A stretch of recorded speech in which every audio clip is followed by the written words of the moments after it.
Hello everyone and welcome back to my channel. अपने घर को सुंदर रखने के लिए जितना ज़्यादा ज़रूरी है कि हम अपने घर की रेगुलर क्लीनिंग करें, उतना ही ज़्यादा ज़रूरी है कि हम अपने घर को टाइम टू टाइम डीक्लटर करें। क्योंकि अगर हम ये प्रोसेस नहीं स्टार्ट करते हैं ना, तो विद टाइम घर के अंदर इतना ज़्यादा अननेसेसरी सामान जमा हो जाता है कि हमें खुद समझ नहीं आता कि कौन सा सामान ज़रूरी है और कौन सा एकदम बेकार। हमें हमेशा शॉपिंग करना बहुत अच्छा लगता है, चीज़ों को ख़रीदना बहुत अच्छा लगता है, लेकिन हम पुरानी चीज़ों को निकालने में बहुत ज़्यादा आप कह सकते हैं कि कंजूसी कर लेते हैं, या फिर हम सोचते हैं कि शायद ये चीज़ कभी ना कभी काम आ जाएगी। और सच बताऊं तो मोर देन 50% घर का सामान ऐसा होता है कि जो हम साल में कभी 1 या 2 बार यूज़ करते हैं, क्योंकि रेगुलर बेसिस पर हम सिर्फ अपना रेगुलर सामान ही यूज़ कर पाते हैं। और वो जो 50 या 40% सामान है ना, वो घर में सिर्फ हमारी जगह घेर कर रखा होता है। मेरे खुद के घर में इतना सारा सामान ऐसा है जो शायद मैंने पिछले 2 से 3 साल में कभी यूज़ ही नहीं किया है। तो अब मैंने सोचा, क्योंकि देखिए जब आपकी एज होती जाती है ना, एज के साथ साथ आपकी एनर्जी में भी कमी आती जाती है, आपकी चॉइस चेंज होती है, आपको चीज़ें जो पहले पसंद थी हो सकता है अब ना पसंद हो, तो वो उन चीज़ों को रख कर कोई फ़ायदा नहीं है जो आपको कभी पसंद हुआ करती थी और अब वो पसंद नहीं है। तो उन चीज़ों को घर से निकालना बहुत ज़रूरी है, ताकि हमारे घर में एक तो स्पेस की जो है ना प्रॉब्लम होती है, हमें वो सॉल्व हो, नई चीज़ों की आने की जगह बने। और दूसरा, जितना ज़्यादा स्पेस हम लोग फालतू की चीज़ों में रखते हैं ना, उतना ज़्यादा क्लटर्ड हमारा माइंड भी रहता है। तो इसीलिए अपने आप को सुकून में रखने के लिए भी डीक्लटरिंग बहुत ज़्यादा ज़रूरी है। तो आज के वीडियो में हम देखते हैं कि मैं किस तरीके से डीक्लटरिंग करती। तो सबसे पहले ना मैंने आज स्टार्ट किया अपनी दवाइयों से। घर में एक मेडिसिन बॉक्स हमेशा सभी के पास होता है, फर्स्ट एड बॉक्स भी होता है, लेकिन कभी कभी हम लोग भूल जाते हैं कि उसमें हमने कौन कौन सी मेडिसिन रखी हैं, कब लेकर आए थे, एक्सपायरी डेट क्या है। और मेरे पास तो हमारी भी दवाइयाँ होती हैं, साथ में तीनों बच्चों की भी बहुत सारी मेडिसिन होती हैं जो इनकी चल रही होती हैं। कभी बीमार हुए तब लेकर आए, या मल्टीविटामिन्स हैं, या फिर इनका बहुत सारी मेडिसिन साथ साथ चलती हैं, ब्रूनो की भी। तो आज मैंने सोचा कि इन सबको एक बार देख कर रख लेती हूँ कि कौन सी मेडिसिन एक्सपायर हो रखी हैं। काफ़ी सारी चीज़ें ऐसी होती है ना, कभी कभी हम लाकर रख देते हैं और उनको फिर भूल जाते हैं। जब यूज़ हुआ तब जितनी मेडिसिन यूज़ हुई उतनी यूज़ की, उसके बाद बची हुई मेडिसिन काफ़ी सारी ऐसे ही रखी होती हैं। और कुछ मेडिसिन में तो हम लोग यूज़ करते टाइम ध्यान नहीं देते हैं कि उनकी एक्सपायरी डेट जो है ना हम हटा भी देते हैं। मतलब जब टैबलेट निकालते हैं ना तो वो मिट जाती है। तो इस वजह से उन मेडिसिन को भी मैं यहाँ से हटा रही हूँ, क्योंकि नहीं पता कि कौन सी मेडिसिन कब ली थी और उसका एक्सपायरी डेट क्या है। तो देखिए जैसे ये ORSL का पैकेट है ना, ये कब से पड़ा हुआ था और ध्यान भी नहीं दिया, आज देखा तो ये एक्सपायर्ड था। तो इस तरीके से ना बहुत सारी चीज़ें हमारे घर में इस तरीके से पड़ी होती हैं। तो मेडिसिन बॉक्स को खासकर रेगुलर बेसिस पर चेंज करना चाहिए, चेक करना चाहिए, क्योंकि जब हमारी तबीयत ख़राब होती है ना, तो हमारे पास इतना ज़्यादा टाइम नहीं होता है कि हम ये देखें कि मेडिसिन एक्सपायर्ड तो नहीं है। हम फटाफट सर दर्द हुआ बस टैबलेट निकाली और खा ली, या पेट दर्द हुआ तो टैबलेट निकाली और खा ली, और बाई चांस अगर हम एक्सपायर डेट की टैबलेट खाएं तो प्रॉब्लम हो सकती है। तो इसीलिए अगर हम इसको एक रूटीन का हिस्सा बना लेंगे, सिर्फ 5 मिनट लगते हैं, अगर गो थ्रू करते रहेंगे तो कभी भी ये वाला प्रॉब्लम नहीं होगा कि हम एक्सपायर्ड मेडिसिन कभी भी कंज्यूम करें। तो इसीलिए जब भी आप खाली बैठे हैं, जैसे इस समय मैं खाली बैठी थी, पूरा घर का काम हो चुका है, 11 साढ़े 11 बज रहे थे, तो मैंने सोचा चलिए ये वाला काम कर लेती हूँ।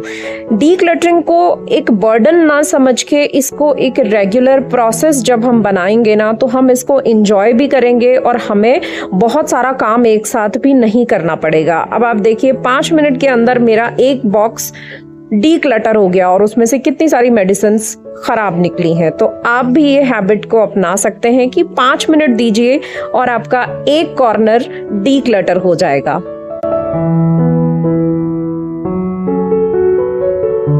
उसके बाद यहाँ देखिए, जो भी सरफेस हमारे पास होता है ना, हमारी आदत होती है कि हम उस कोई भी सामान ना वहां पर रख देते हैं। कितना सारा क्लटर यहाँ पर इकट्ठा हो चुका है। बच्चों की मेडिसिन भी यहीं पर रखी हुई है। डेली जो मेडिसिन देती हूँ ना, तो मेरी भी अभी, क्योंकि मैं भी ये आदत सीख रही हूँ कि जो चीज़ जहाँ से उठाई है वो वहीं पर रखनी है।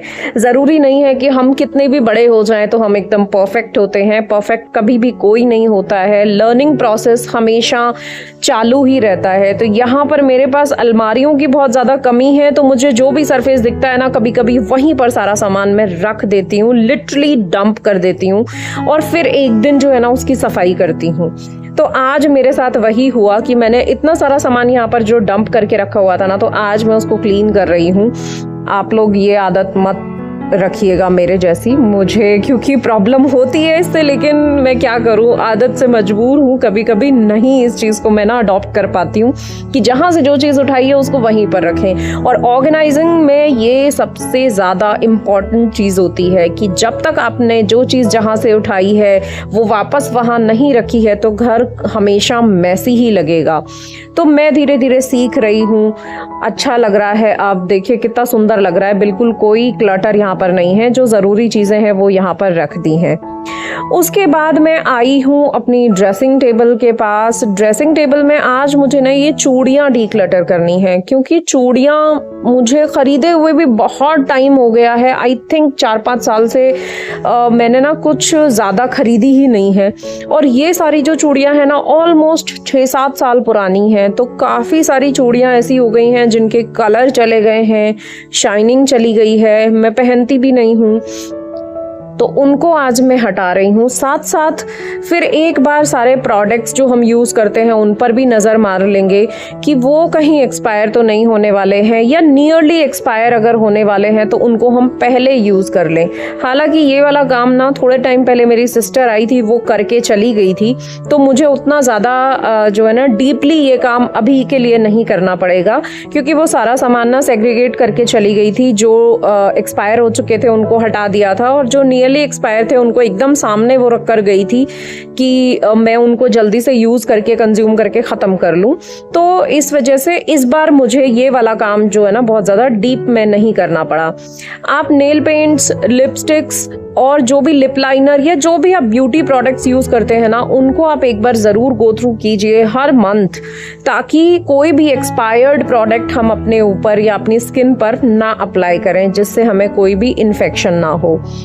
तो ये सारा काम करने के बाद अब मैं बैठ गई हूँ नीचे आराम से। तो देखिए ये चूड़ियाँ ऑलमोस्ट 10 साल पुरानी है शायद, और अब इनके जो पर्ल्स जो थे ना उनका कलर एकदम फेड हो चुका है, बहुत ही पॉलिश भी एकदम खराब हो गई है। तो इन सारी चूड़ियों को मैं है ना साइड करती चलूंगी। ये वाली चूड़ियाँ मैंने अभी 6 महीने पहले ही खरीदी थी मेरे ससुराल में जब शादी थी। तो ये इतनी ज़्यादा ख़राब निकली कि अंदर का जो प्लेटिंग था ना वो पूरा उसमें जंग लग गया। पता नहीं, मैं तो अच्छे से लेकर आई थी लेकिन गॉड नोज क्या हुआ। बट ठीक है, जो भी है, एटलीस्ट अब इनको निकाल कर यहाँ से स्पेस अपना खाली करेंगे।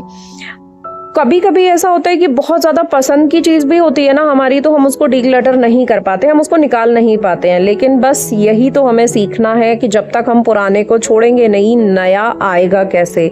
तो इनकी जगह भी हमें ज़रूर जो है ना बनानी है अपनी लाइफ में, कि हर चीज़ से थोड़ा सा डिटैच होना सीखें। ये हमें जो है ना डिटैचमेंट भी सिखाता है कि हर चीज़ को इतना ज़्यादा पकड़कर नहीं रखना है। तो मैं धीरे धीरे ये चीज़ ज़रूर सीख रही हूँ कि कुछ भी हमारे साथ नहीं जाना है तो बहुत ज़्यादा चीज़ों से ना अटैच ना हो। इसीलिए आज मैं अपनी चूड़ियों को तो डीक्लटर ज़रूर करूँगी कि बहुत सारी जैसे नग निकल गए हैं या फिर अब मुझे बस पहनना ही पसंद नहीं है, तो उन सारी चीज़ों को मैं बहुत अच्छे से यहाँ से हटाऊंगी, और जो बचेंगी उनको अच्छे से क्लीन करके वाइप करके वापस अपनी जगह पर लगा दूंगी। क्योंकि देखिए धूल मिट्टी तो हर जगह पर है, बंद रखने के बाद भी कितना धूल आता है। तो सारी चीज़ें मेरी बहुत अच्छे से सेग्रीगेट हो गई हैं और मैंने उनको बहुत अच्छे से रख भी दिया है।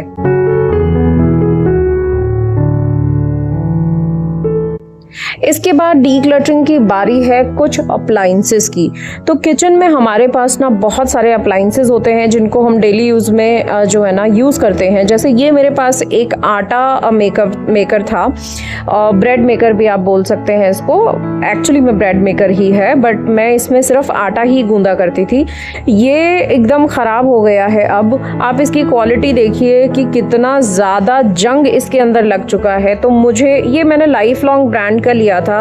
आप एक तरीके से इसको मेरा रिव्यू भी समझ सकते हैं। बहुत ही ज़्यादा गंदी क्वालिटी, ऊपर से सर्विस एकदम बकवास।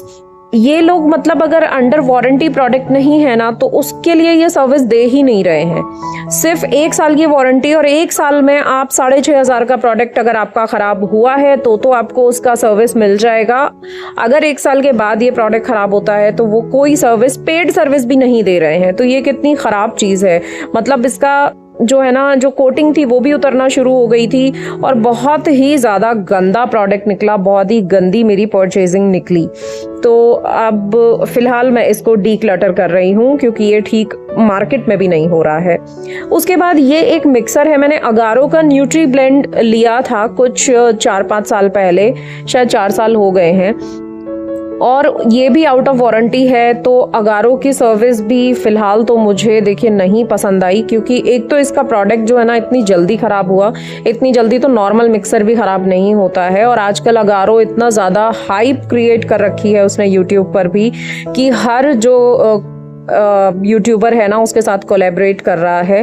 तो मे बी उन लोगों के प्रोडक्ट अच्छे होंगे। मैं किसी भी ब्रांड को यहाँ पर ऐसा नहीं कर रही हूँ कि उनका प्रोडक्ट ख़राब होगा, हो सकता है मेरा पीस ख़राब निकला, बट मुझे सर्विस के मामले में नहीं अच्छा लगा।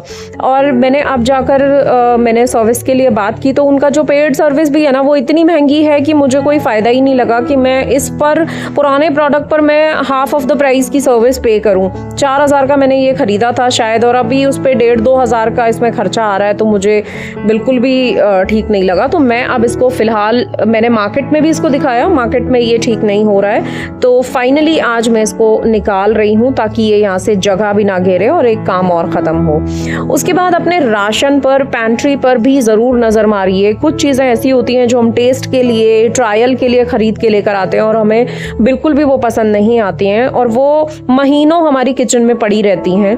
तो उससे कोई फ़ायदा नहीं है। वो आपका एक कंटेनर स्टोर करके जो है ना रखा हुआ है और दूसरा स्पेस भी घेर के रखा हुआ है। तो उसको हटाइए या किसी को डोनेट कर दीजिए। जैसे ये है ना सत्तू, एक फ्लेवर्ड सत्तू था, पता नहीं कैसा, बिल्कुल भी अच्छा नहीं लगा। हम ट्रायल के लिए लेकर आए थे, मुझे बिल्कुल पसंद नहीं आया, ना मेरे हस्बैंड ने पिया ना मैंने। तो इसको मैं आज निकाल रही हूँ।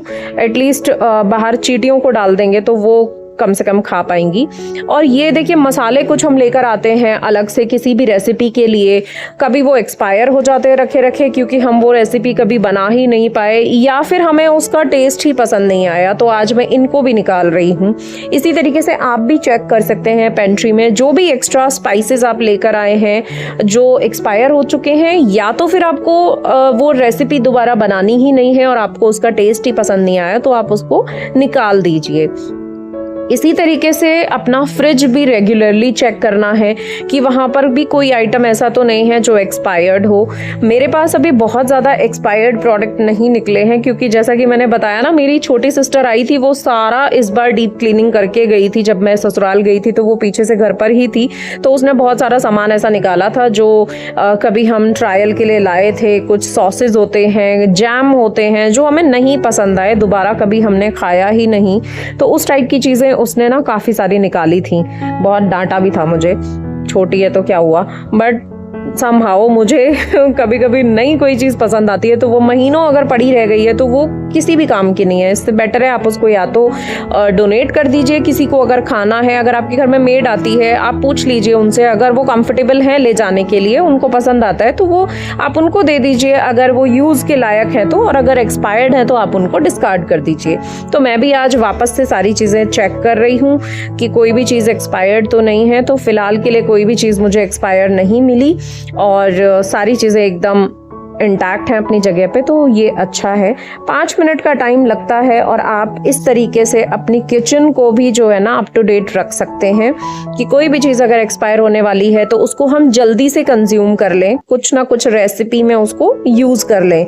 इससे भी हमें जो है ना काफ़ी पैसे भी बचते हैं और चीज़ का ना वेस्टेज भी नहीं होता है। तो ये भी एक अच्छा तरीका है कि अगर हम रेगुलरली चेक करते हैं तो हम नियरली एक्सपायर्ड चीज़ों को फटाफट से यूज़ कर सकते हैं, और अगर बाई चांस कोई चीज़ एक्सपायर हो गई है तो हम उसे हटा सकते हैं। तो आई होप आप लोगों को ये वीडियो पसंद आया होगा। टिप्स अगर आपको पसंद आई हो तो लाइक ज़रूर कीजिएगा वीडियो को, और अगर आप फर्स्ट टाइम विजिट कर रहे हैं तो सब्सक्राइब ज़रूर कीजिएगा। मैं मिलती हूँ आपसे नेक्स्ट वीडियो में। Till then bye bye.